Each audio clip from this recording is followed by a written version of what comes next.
ক্ষেত্ৰত সমভোটদাতা ৰাইজলৈ মোৰ অন্তৰৰ পৰা শুভেচ্ছা জ্ঞাপন কৰিছোঁ কাৰণ ৰাইজে ওলাই আহিছে ৰাইজে বুজি পাইছে যে এইবাৰ আমাৰ যি চৰকাৰ এনডিএ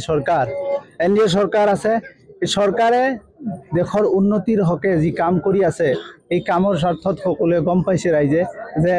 আমাৰ বেলেগ চিন্তা কৰি আমি একো লাভ নাই যেহেতু আমাৰ কেন্দ্ৰত আৰু অসমত যি এনডিএ চৰকাৰ আছে গতিকে আমি চৰকাৰৰ পক্ষত আছো ৰাইজে জনসমাবেশ ৰাইজে মোৰ কাৰণে বহুত কষ্ট কৰি আছে আৰু ৰাইজে নিজেই প্ৰত্যেকজন ৰাইজেই এজন জিলা পৰিষদ হিচাপে ৰাইজে কাম কৰি আছে কিমান সংখ্যক ভোটৰ ব্যৱধানত জয় বুলি ভাবিছে এইটো বিপুল সংখ্যক ভোটত জয় হ'ম এইটো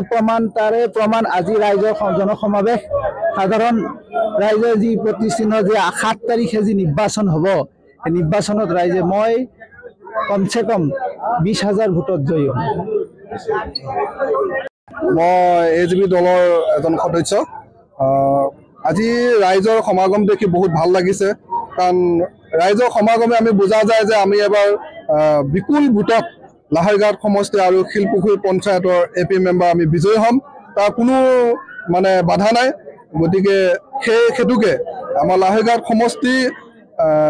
সকলো ভোটদাতা ৰাইজলৈ মোৰ আন্তৰিক শুভেচ্ছা থাকিল আৰু আমাৰ শিলপুখুৰী আঞ্চলিক ৰাইজলৈ মোৰ হিয়া ভৰা আন্তৰিক শুভেচ্ছা থাকিল সেয়ে মই ক'বলৈ ইমানখিনিয়ে থাকিম সদস্য সৰ্বপ্ৰথমে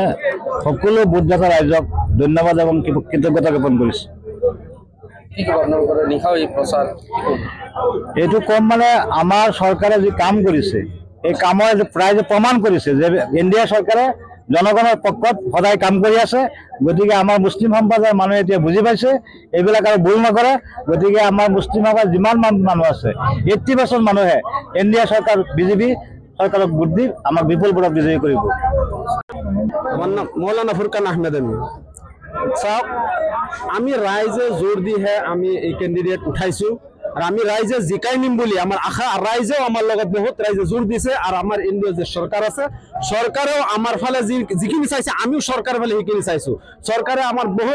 বহুত উন্নয়ন করেছে আর আমি সরকারকো সহায় কৰি আছো আৰ আমি আমাৰ যে